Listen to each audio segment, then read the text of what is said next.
Hey Lena, let's talk about relationships.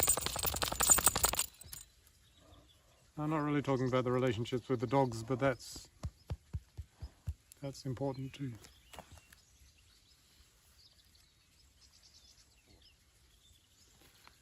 Relationships, they're really tough. I think it's one of the hardest things we can do in life is to sort out our relationships.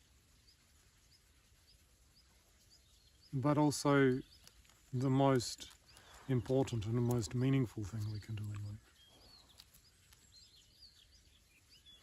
One of the reasons they're so tough is they kind of contain everything.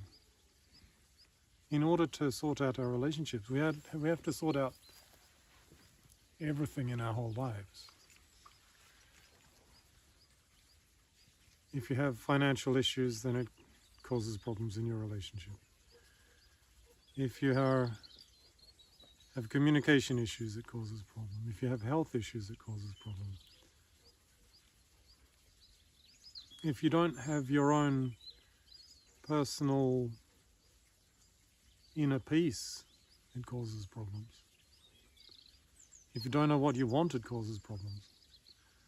And one of the biggest things is knowing how to create win-win solutions, create answers, ways of doing things that work for both people or for everybody involved. And this is such an important skill. It's so important in relationships, in intimate, romantic relationships. But it's also so important in all of life. If we could learn just this one thing, how to negotiate and create enthusiastic agreement where everybody is excited about the result, I think this would transform the world.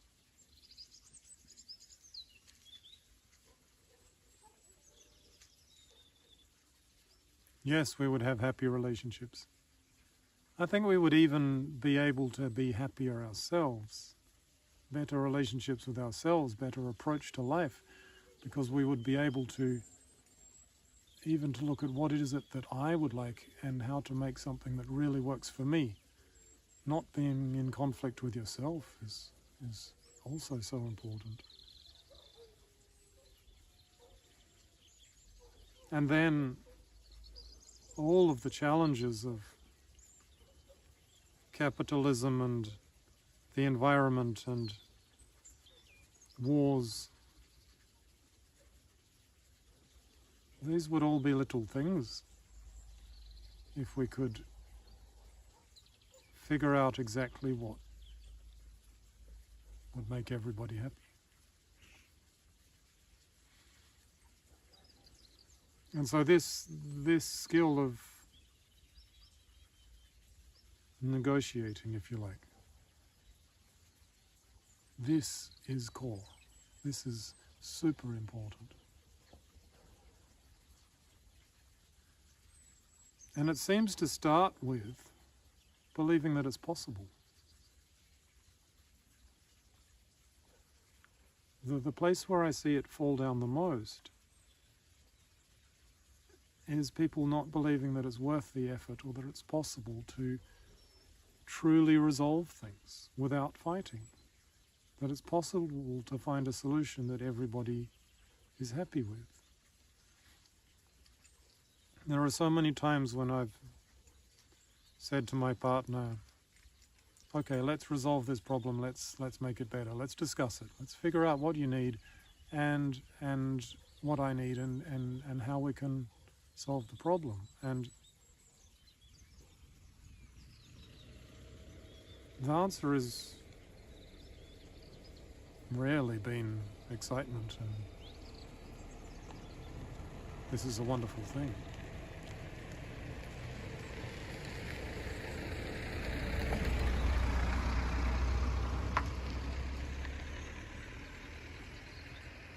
slowly, as people get more familiar with the process, they realize how good it is. But it really takes time. Often I find people actually thinking that when I say, let's discuss it and figure out something that's good for everybody, they say that I'm trying to force them to do something that's good for me. Well, I do want them to do something that's good for me, but I want them to do something that's good for them as well. Now, where does this come from? I think this comes from a belief that it's not really possible, that there's not really a way to make everybody happy. And if we're going to make sure to include everybody's needs, then they're going to have to lose out. They're going to have to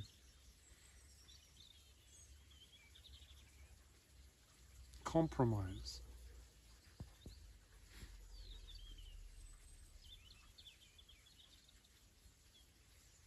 Come to a kind of an answer where you have to give up something of what you want, and the other person gives up a little bit of what they want, and you get something that's kind of in the middle. But that's not what we're talking about here. We're talking about synergy. We're talking about the possibility that everybody can get what they want, what they need. And it's so possible. Conflict is only a lack of understanding. When you understand what your needs are, what their needs are, what the other needs are,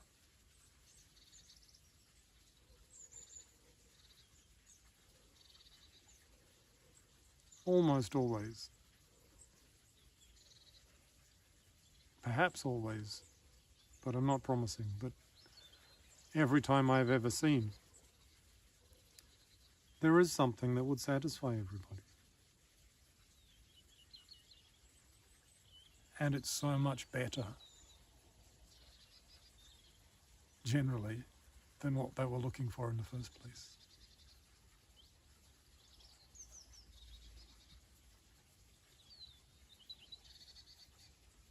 Because we love to make other people happy and to make ourselves happy. And when everybody is having a good time, it's infectious, it's so wonderful.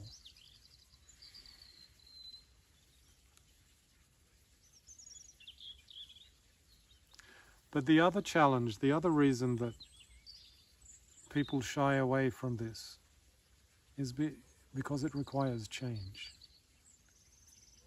It's not possible to keep going the way things are going and to chase synergies. These synergies are something that requires looking at new creative ways of doing things.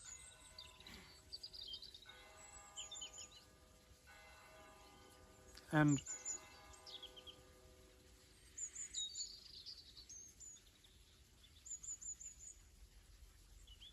so, for example, there's a big conflict between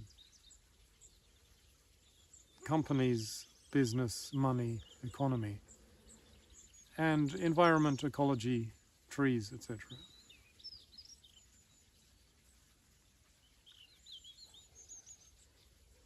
And there is a very simple solution to this. The simple solution to this is cooperative business. And cooperative business is a business that's owned by a community rather than by individuals. It's democratic.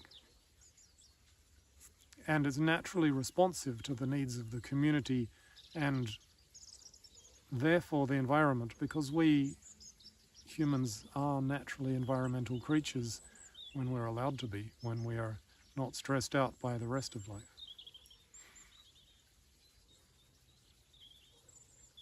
But when I show people this solution, and I explain this would solve all our problems, do they go out and start a cooperative business? No. They start their own personal business. They start a company, same as they've been doing before. Why? It's unfamiliar. And maybe it's scary to be looking at how we can all win, to looking at us rather than at me. And so I've come to the conclusion that before we can even begin, we have to work on ourselves, and we have to discover that universal harmony, that connection with all things that makes us naturally see ourselves in all others, and therefore naturally chase solutions that make everybody happy, because you see yourself in everybody. And to not make everybody happy means you're not making yourself happy. So that kind of enlightened leadership becomes kind of essential. Hence, I think the start of all relationship issues and all social change and all important work in the world is to come to true connection, true universal oneness, harmonic connection.